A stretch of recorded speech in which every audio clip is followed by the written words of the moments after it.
और ये रहा कि हम ये 44 सड़कें ओसिया में नहीं देंगे तो मैं इन्हीं वीरांगनाओं की तरह मुंह में घास लेकर ओसिया की जनता के लिए धरने में बैठूंगी। आप में दम है तो 3 बजे उठा लेना मेरे रिवेंजफुल एटीट्यूड, क्योंकि मैंने आपके आतंकी की उस उपाधि की और नाते की उस वक्तव्य की निंदा करी तो वहां पर जेडीसी मेरे ओसिया की 44 सड़कों को रातों रात मना कर देता है।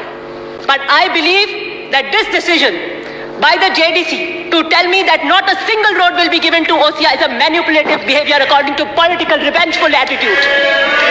मैं उनका दीदार करना, मंत्री जी का मेरे को दीदार ही नहीं हो रहा। उन्हें भी मुस्कुरा कर कह दिया गलत में हाँ से हाँ मिलाना मेरी विरासत नहीं है। इस धरती पे दोज़ख का नाम कारागृह को कहता है। उसी कारागृह पे मैंने 10 साल सजदे किए हैं। मैंने कहा कि हम तो डूबेंगे जो डूबेंगे सनम, तुमको भी साथ लेकर जाएंगे। तो मैं नहीं डूबूंगी, मैं तो पहले भी नहीं आई थी। ये तीनों गुजर, मीना और जाट खेतियार हैं और कांग्रेस के मूल वोट बैंक हैं। अपने समाज के लिए मंजू जाट हमारे समाज का गौरव है, वो वीरांगना। अभी जाट महाकुंभ हुआ था, नहीं सुनेंगे हम इस तरीके की प्रथा। ये सुनने के मैंने लेटेस्ट में रिव्यू मीटिंग करी और मैंने नॉर्थ और वेस्ट जोन्स के दोनों एक्सचेंज को बताया। मैं दोनों नॉर्थ वेस्ट की इनको टेबल करूंगी यहाँ पर, और बात करके ये बात हुई कि 70% से ज्यादा जो रोड्स हैं उसमें पटवारी की रिपोर्ट बाकी थी। कुछ एएस हो गई, कुछ एफएस हो गई, कुछ एएस से एफएस के लिए प्रगति पर थी। आई कॉल द जेडीसी और मैंने जेडीसी से कहा कि 70% से ज्यादा दोनों के अंदर एक पटवारी की रिपोर्ट के लिए लंबित है। कितना टाइम लगता है एक पटवारी को जाकर एक रिपोर्ट लेकर आकर देने के लिए? आप साल भर से अंदर एक पटवारी की रिपोर्ट नहीं लेकर आ पा रहे हैं। क्या कमिटमेंट आप मुझसे रोज 1 हफ्ता और 1 दिन का कर रहे हैं? जेडीसी मुझे उत्तर देते हैं कि हम ओसिया को एक भी रोड नहीं देंगे। तो मैंने कहा कैसे नहीं देंगे? फिर आपने ये फ्यूटाइल एक्सरसाइज क्यों कराई? हर शाख पे उल्लू बैठा है। मुझे लगता है उन्होंने इस शेर को बहुत सीरियसली अडॉप्ट कर लिया और उल्लू बनाने की ये प्रक्रिया करते रहे, हमारे साथ मीठी गोलियां देते रहे। ये सरकारी अफसरशाही जनप्रतिनिधियों को गोली देने का काम कर रही है।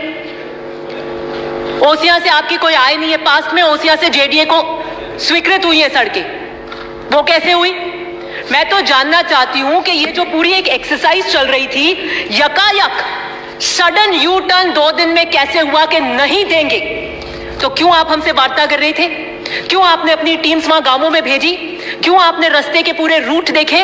क्यों उनके एएस को आपने कर दिया? क्यों आपने एफएस किया? ये फ्यूटाइल एक्सरसाइज क्यों करवाई? गांवों में उन सबको पता है कि यहाँ पे प्रस्ताव बने इस रोड के लिए, वो निरंतर आते हैं, वो जेडीए में भी जाते हैं। हमारे यहाँ पॉलिटिकल चेतना बहुत है और वो पूछते रहते हैं कि टेंडर कब होगा।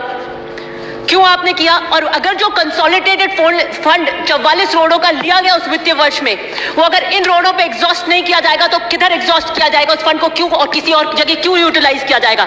दिस इज बिकॉज एक जेडीसी से दूसरे जेडीसी, इस टोपी की इस टोपी, उसके टोपी उसके ऊपर अरबों खरबों की संपत्ति है वहां पर। But I believe that this decision by the JDC to tell me that not a single road will be given to OCI is a manipulative behavior according to political revengeful attitude.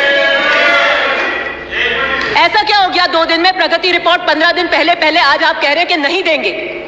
तो आपको साल भर पहले नहीं पता था?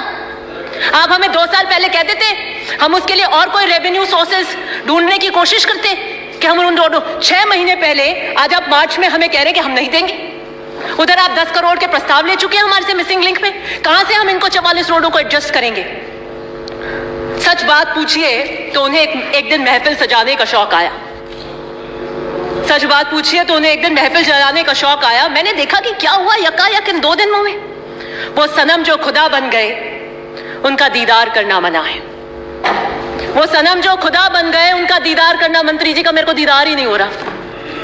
उनकी महफिल में जब कोई आए, उनकी महफिल में जब कोई आए तो पहले अपनी नजरें झुका कर आए। समझ वालों समझ लेना, समझ वालों समझ लेना, समझ से काम लेना। समझ वालों समझ लेना, समझ से काम लेना। समझ में काश आ जाए, समझना समझना। समझ में काश आ जाए, समझना समझना। तो इतना ही कहना, इस्तीफा देना। मैं उस महफिल का हिस्सा नहीं थी उस दिन। मुझे मत ऐसे तंग कीजिए और हैंड ट्विस्टिंग कीजिए।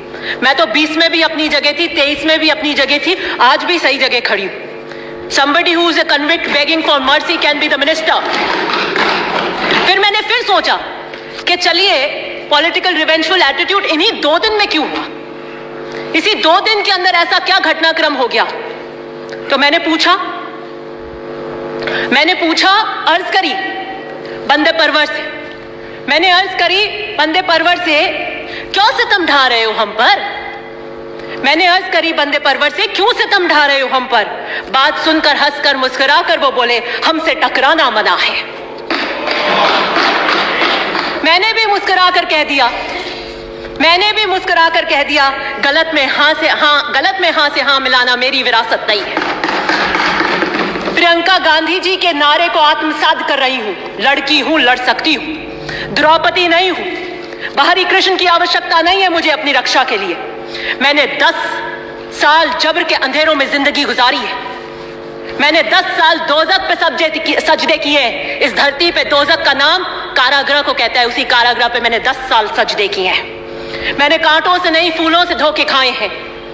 मैं सहारों से धोखा खाई हूं, अब सहारों से बच के चलती हूं। मैं राजस्थान, इस मर्दों के प्रदेश में महिलाओं की और वीरांगनाओं की दबंग आवाज बनकर गूंज रही हूं। मेरा दोष क्या है? मेरा दोष क्या है? मेरी वारदात क्या है? मेरी वारदात कुछ भी नहीं। सब बजा लेंगे आप। नहीं बोले। मेरी वारदात कुछ भी नहीं। हाँ थी। नहीं, मेरी वारदात कुछ भी नहीं। नहीं, हाँ थी। मैं पार्टी के प्रति फर्माबरदार थी। मंत्री महोदय आला कमान को भी चुनौती दे सकते हैं, मैं तो छोटी सी कार्यकर्ता हूं, बावफा फर्माबरदार हूं अपने दल के प्रति। मुझे इस 2 दिन के घटनाक्रम पे अफसोस होता है और मैं कह देना चाहती हूं, क्या पता एक रवैया शायद उन्होंने सोच लिया हो कि हम तो डूबेंगे, जो डूबेंगे सनम तुमको भी साथ लेकर जाएंगे। तो मैं नहीं डूबूंगी, मैं तो पहले भी नहीं आई थी। राठौर साहब ने बिल्कुल कर दिया। मैं तो रंधावा जी को धन्यवाद देना चाहती हूँ जो रिट्रैक्ट कराए के सारे इस्तीफे, नहीं तो आज मंजर कहीं कुछ और होता। मैं तो उस वक्त भी साथ में नहीं थी। गुर्जर कितनी दिल की गहराइयों से आपको चाहते हैं ये सर्वविदित है। मीना समाज के कद्दावर नेता को आप आतंकी की समान उपाधि देते हैं। जाट समाज की बेटी मंजू को नाते के नाम से लेकर आप चरित्र हनन करते हैं। ये तीनों गुर्जर, मीना और जाट खेतियार हैं और कांग्रेस के मूल वोट बैंक हैं। 45% से ज्यादा राजस्थान में इसका हिस्सा है। गजब की सोशल इंजीनियरिंग कर रहे हैं और 6 महीने बाद हम चुनाव में जाना चाहते हैं। यहां सितमगरी के तरीके सिखाए जाते हैं। निगाहें उठती नहीं, खम उठाए जाते हैं। मैं मुख्यमंत्री जी से अनुरोध करूंगी कि दिस रिवेंजफुल एटीट्यूड, क्योंकि मैंने आपके आतंकी की उस उपाधि की और नाते की उस वक्तव्य की निंदा करी, तो वहां पर जेडीसी मेरे ओसिया की 44 सड़कों को रातों रात मना कर देता है। This political revengeful attitude, let the Rajasthan see it, कि अगर मैं सही पर सही खड़ी होकर अपने दल के लिए, अपने समाज के लिए, मंजू जाट हमारे समाज का गौरव है, वो वीरांगना। अभी जाट महाकुंभ हुआ था, नहीं सुनेंगे हम इस तरीके की प्रथा। ये सुनने के लिए हम उच्च स्तर के सदन के अंदर नहीं खड़े हुए। आप हमारी पार्टी से हो सकते हैं, और ये सरकार का वक्तव्य नहीं था। सरकार का वक्तव्य इतना था कि कब कब एफआईआर हुई और कब कब हमने अरेस्ट किया। और मैं इस बात का, मुख्यमंत्री जी के इस बात का समर्थन करती हूं कि हमें परिवार के बाहर नौकरी नहीं देनी चाहिए। उसका कारण है कि अगर हमने परिवार के बाहर नौकरी दी तो जो हमारा पीछे रूरल बैकग्राउंड है उसके अंदर हो सकता है कि पीआर में ब्लैकमेल करने के जाइए, तुम नौकरी लेके आइए किसी की, नहीं तो हम घर में नहीं रखेंगे। It can be used as a tool against these women. इसलिए हमें परिवार के बाहर नौकरी नहीं देनी चाहिए। वो बच्चे, शहीद के बच्चे डॉक्टर, इंजीनियर, आईएएस बनने चाहिए, लेकिन किसी कारण अगर किसी की हेल्थ अच्छी नहीं हो, कहीं कोई एक्सीडेंट हो जाए और वो उच्च पदों के पढ़ाई नहीं ले पाए, तो वो नौकरी उसके लिए रिजर्व होनी चाहिए। ये कहकर आप मत टालिए कि वो नाते में गई और आपने कभी देवर को दिया है क्या। मत करिए इस तरीके से चरित्र। आपने सरकार का, रुकिए मैं फिनिश कर रही हूँ, ये सरकार का वक्तव्य मैं से अग्री करती हूँ, लेकिन आपने वक्तव्य को कैसे पेश किया। आप कहिए कि उन्होंने मैन हैंडलिंग हुई, कांच फोड़े, ये किए, आतंकी के समान कैसे कह देंगे, और उसकी प्रतिक्रिया क्या हुई। कि आपने पहले उनके नेता को कहा और दूसरे दिन हमारे प्रभारी को आतंकी कह दिया। ये कौन सा उदाहरण हम सेट करेंगे? मैं अंत में इतना ही कहना चाहती हूं कि मैं मुख्यमंत्री से अर्ज करूंगी कि यकायक जो 44 रोडों को रोक दिया गया है उसमें आप सीरियसली इंटरवीन करिए।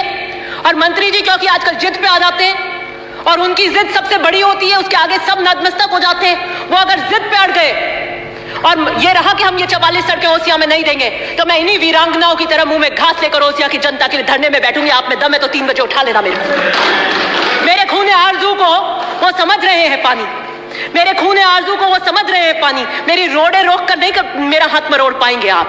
मैं सही के लिए खड़ी हूं उन जनप्रतिनिधि से और कभी उसमें मेरे को गुरेज नहीं हुआ है। 6 महीने की अवधि है, हम सब चुनाव में जा रहे हैं। ये जो मिनिस्ट्री है इनके पास, जिस कलम से दस्तखत करते हैं, इस पे इतना मत इतराइए। ये भी उधार की है, ये भी उधार की है और ऐसे दरिया तो बहुत चढ़कर उतर जाते हैं। धन्यवाद। जो शब्द पूर्व में विलोपित किए जा चुके हैं उन्हें दोबारा अंकित नहीं किया गया।